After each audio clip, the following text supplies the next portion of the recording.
going to Northwestern for journalism and being accidentally put in radio, TV, and film, which I had no immediate background in, but I stayed because Dean Barbara O'Keefe at School of Speech talked me into it.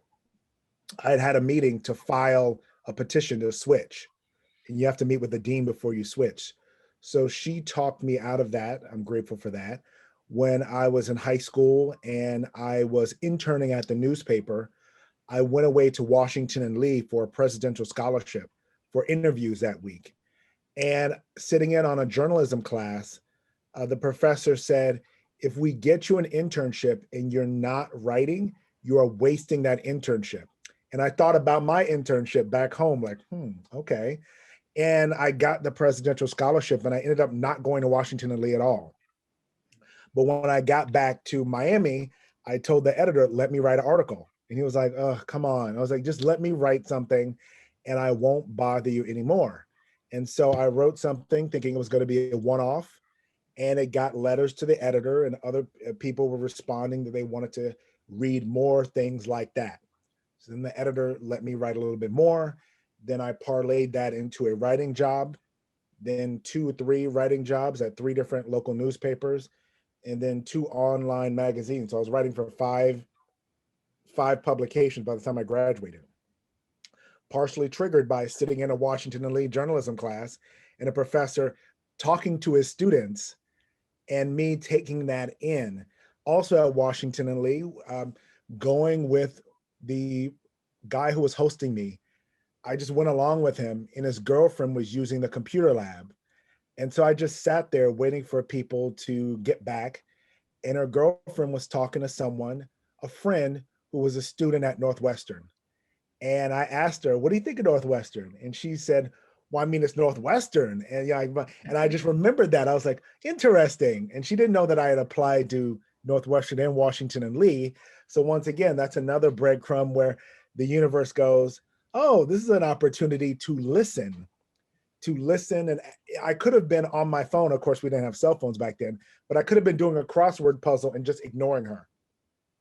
But when someone's in front of you, it is an opportunity to listen and check in for those serendipitous moments. When I was in that class at Washington and Lee with that professor, I could have been zoned out, but I was in a class and I listened to him, and he was speaking to his students, but I was like, okay, he's speaking to me. The girlfriend checking her email, talking about Northwestern, just offhand and how great it was speaking to me. The getting put in radio, TV, and film by accident was speaking to me. And I thought, okay, well, this is a turn that I could take. Now, I very easily could have just gone, not listened to the dean and be like, nope, change my major before school starts. And that would have been the end of it.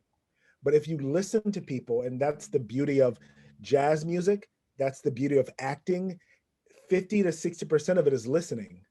Like, you have to actively listen and see what people are giving you. This conversation could have veered off in another direction, and then you go in that direction. As you know, when you've done interviews, you don't resist and try to drag someone back into, if something's flowing in one direction, go, okay, that's the way, that's the jazz we're playing right now. And same thing with acting. When you're working on a scene and it's the words, and then your scene partner starts going off in this direction, you respond to their energy. You don't try to ignore what they're doing. And I think with music, being a musician as a child, playing the violin and viola, with acting, it's so important. I think everyone should do that so they learn how to listen. Because if you learn how to listen, the world is giving you all these clues all the time of what you should be doing. And I have found a lot of my friends, it's not that they lack intelligence or that they had bad luck, is that they're not listening to what people are saying and advertising to them. Like my friend about Juilliard, or like my friend Gabrielle Berkner at AOLIM, who's like, go to New York City and a house, like, get an MFA. That's the easy way to go to New York. I was like, okay, like, I didn't shut her off, or like, you don't know what you're talking about. Even though she was a journalism student and didn't know theater, you go, all right, tell me something. And there is a practice in certain Eastern religions where you do that. You can ask people who are seemingly out of the know of things, and they will give you cryptic answers. If you listen, you talk to the bag boy at Publix, you talk to someone, and they will say things, but most of the time we're not listening because they're the bag boy. We want to listen to someone higher than us, or someone we have that has a credential, but it'll be the bag boy, it'll be the cashier, it'll be whatever, because they're all a part of a greater organism that is sort of giving you information all the time. It's just that we select ourselves, we select when we're going to listen, because we're like, all right, I'm in a class now and you are a professor, so I'm going to listen to you. Or I'm in this setting and you are giving me instruction, I'm going to listen to you. But you're getting instructions all the time. And that's where serendipity comes from. I mean, I could tell you a million and one stories from being at New School for Jazz and showing up at their Christmas party. And it was a Secret Santa Christmas party. I did not bring a gift. I didn't participate in Secret Santa, but they had an extra leftover gift, which actually shouldn't happen if you have Secret Santa. And they gave it to me. And that book was a Louis Armstrong book. And this was several years before. I never thought about Louis Armstrong in that way. They're like, oh, you want a book, Louis Armstrong? And I was like, okay. And I went home and I read it and I was like, this is amazing, and reading all that. And I sat on that for years and years. I didn't know it would play some role later on. It was just like, oh, Louis Armstrong. And then I started listening to Louis Armstrong recordings while I was reading the book and seeing his live performances and gaining a new appreciation of a legend. And this was several years before Wonderful World even was a thought. I just thought, oh, this is a cool project. I go to LA for general meetings. A guy reaches out to me saying, hey, remember me? We were at this theater together. I did not, but you pretend like, oh yeah, buddy, great, yeah, I remember you. I didn't know who this person was, but he said like, oh, I remember you because you were a wrestler in high school like me. And I was like, okay, sure, but I don't know who you are. But when I was out in LA, he was like, let's meet up. And I had a very busy schedule in LA, but he kept insisting, let's meet up, let's meet up. I go, okay, I resist this, but I'll go. And he asked me what was I working on at Juilliard. I described some of my ideas. And then I go, I've also been reading this Louis Armstrong bio. And the most interesting area is when he was a child growing up in Storyville, the red light district, the only legal red light district in American history of brothels. And his mother was a prostitute. And thinking about the story of these brothels and the birth of jazz music, and his eyes lit up and he's like, you have to meet my boss. So he was an assistant for the people who ran Entourage, for the executive producers. So I'm sitting there talking to him as we're walking through the ruins of downtown LA, like the homeless tents and whatever. And he's like, you have to meet my boss. And I was like, I have a lot of meetings, but sure. So 2 days later, I'm driving up into the mountains to meet his executive producer boss who runs Entourage in the old estate of Betty Davis, the old estate that he bought that overlooks all of Los Angeles. And we pitch and this relationship forms. And that was for me just talking to someone down the street, like, here's what I'm thinking of about Storyville.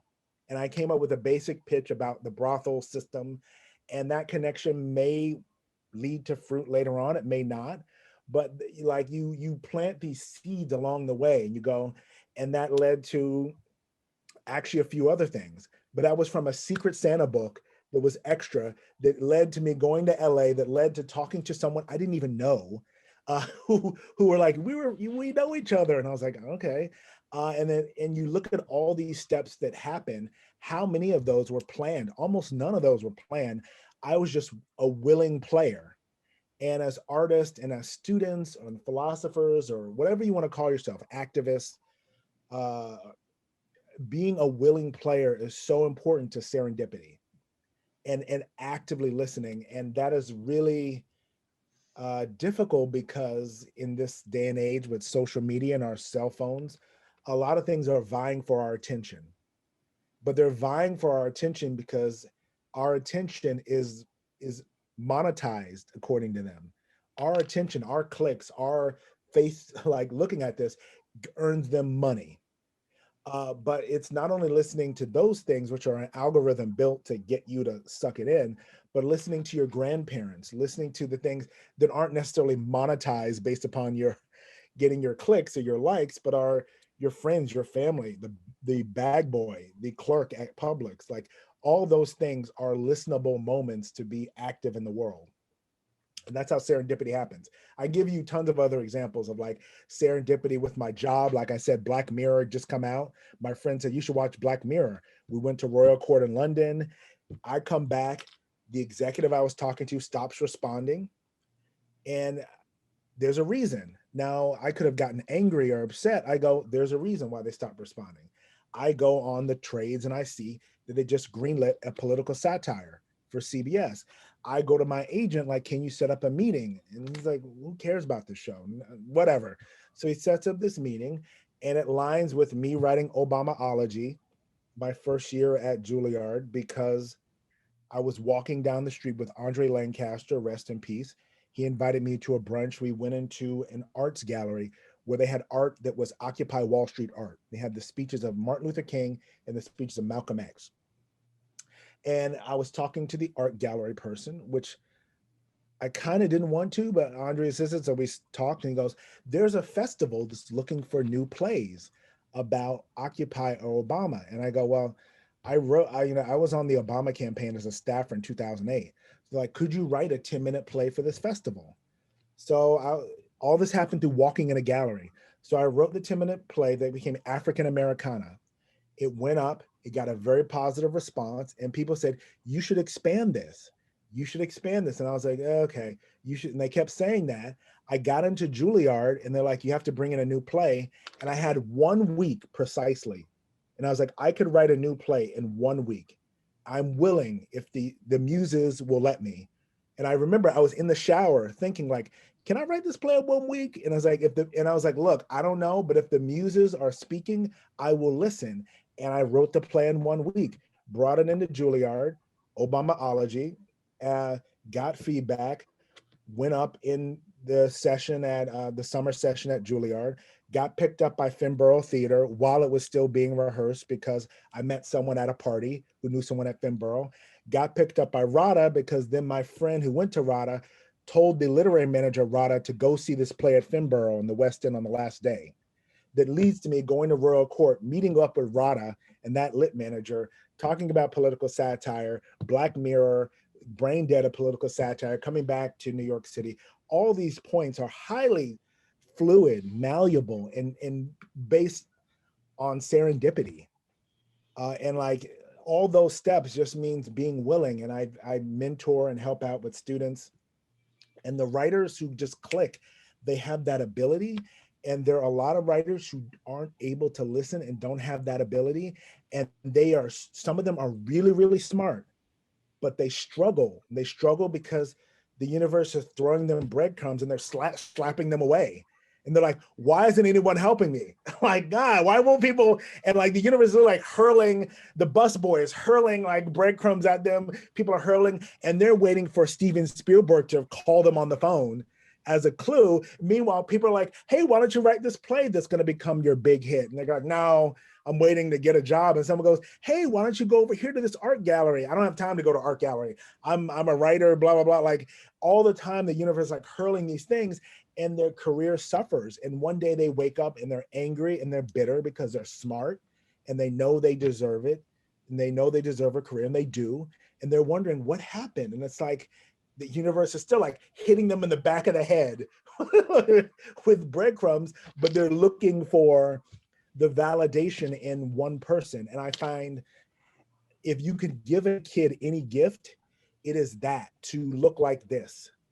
A C+ student who is able to look like this will have more success in everything they do than an A+ student who's anal retentive and only looking like this. Unless they're, the anal retentive student is like related to a famous person or a rich person, and they can just go like in that particular direction because it's all set up for them. But all things being equal, if you're like middle class, you don't have any connections, bet on the C+ student who is an open and active listener over the A+ student who has blinders on and is anal retentive and thinks they know everything at the age of 15 or 16. And they think they know what they want. Like, you don't really know what you want at 16. I mean, you can have an idea, but you have to let yourself be guided by the breadcrumbs people are throwing at you. So that's my spiel on serendipity and active listening.